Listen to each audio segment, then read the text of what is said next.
भारत एक खूबसूरत देश है।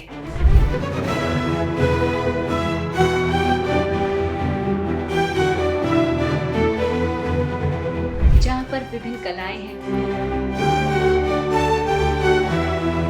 नदियां हैं, संस्कृति है, सभ्यता है, ऋषि हैं, मुनि हैं, संत हैं और संत से सनातन है।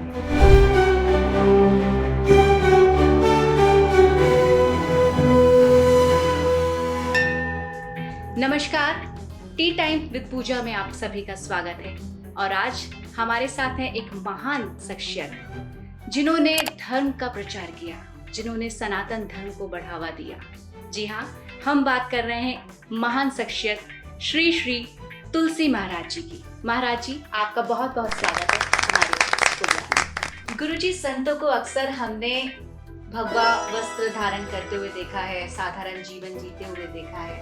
आपको देखकर ऐसा प्रतीत होता है कि आप एक मॉडर्नाइज नए जमाने के युवाओं का मार्गदर्शन करने वाले नए जमाने के महाराज जी हैं। और आपने अपने जीवन को बिल्कुल एक अलग ही स्टाइल में आप रखते हैं अपने आप को। आपकी डिज़ाइनर ड्रेसेस होती हैं हर बार, जब भी आपको देखा है मैंने, डिज़ाइनर ड्रेसेस में आप होते हैं। आप ब्रांडेड ब्रेसलेट्स पहनते हैं, ब्रांडेड घड़ियाँ पहनते हैं, आपको सोने की चेन्स पहनने का बड़ा शौक है, सॉलिटेरियन आपके कानों में होते हैं। तो आपकी जो इतनी लग्जरी लाइफ है उसको देखकर आपको मॉडर्नाइज महाराज जी मैं कहूँगी। तो इन सब चीज़ों को देखते हुए आपकी एक तरफ इतनी लग्जरी लाइफ है और दूसरी और अगर हम देखें तो प्रभु की भक्ति में आप लीन रहते हैं। और तीसरा पहलू जो है वो आपकी सोच जो है वो समाज कल्याण की ओर है। तीनों को आप कैसे मैनेज करते हैं? पूजा जी, नमो वृंदाय, राधे राधे। मैं इतना ही कहना चाहूँगा कि भगवान की भक्ति करते समय कहीं नहीं लिखा है कि आप भिखारी हो। आप ही लोग कहते हैं कि लाख चोला पहन लो मगर भीतर का चोला आपका बदला नहीं तो किस काम का चोला। मेरा आपसे कहना यह है कि कभी आपने भिखारी को रुक के आपने डिनर के लिए अप्रोच नहीं किया? आपने कभी किसी भिखारी का जाके ब्रॉडकास्ट क्यों नहीं किया? आप कभी किसी भिखारी के पास नहीं गए? क्यों? क्योंकि आपको पता है वो कोई महान काम कर ही नहीं सकता, और जो स्वयं में भिखारी वो दूसरे को क्या देगा। मैं आपसे दो बातें कहना चाहता हूँ। पहली बात, मैं किसी से कुछ नहीं मांगता। मैं लोगों से कहता हूँ भगवान ने इति मति दिया है।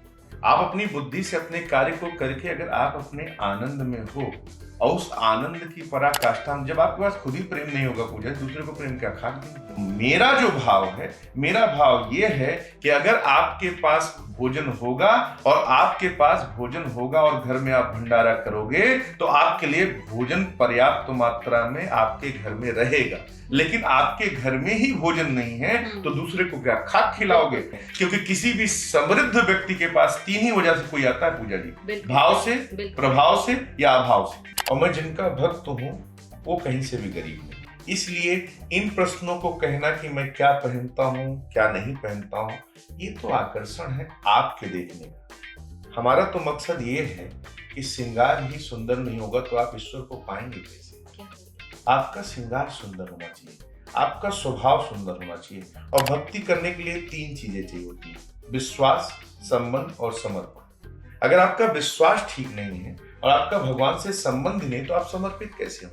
तो इसलिए साधु मतलब जो सुंदर है, स्वाध्याय जो करता है वो साधु। आप जब तैयार होते हैं तो भगवान को पहनते हैं। अब जैसे हमने पहना तो जरूर सॉलिटेयर है, मैंने पहना जरूर डायमंड है, लेकिन है तो ठाकुर जी ना हमारे। तो मेरे गोविंद को मैंने कैसे धारण कर रखा है उस पे किसी को नहीं जाना चाहिए, क्योंकि शास्त्र कहता है काम करते चलो नाम जपते चलो, कृष्ण का ध्यान हरदम तुम धरते चलो, मुरली वाले को मन से रिझाते चलो और कृष्ण गोविंद गोपाल गाते चलो।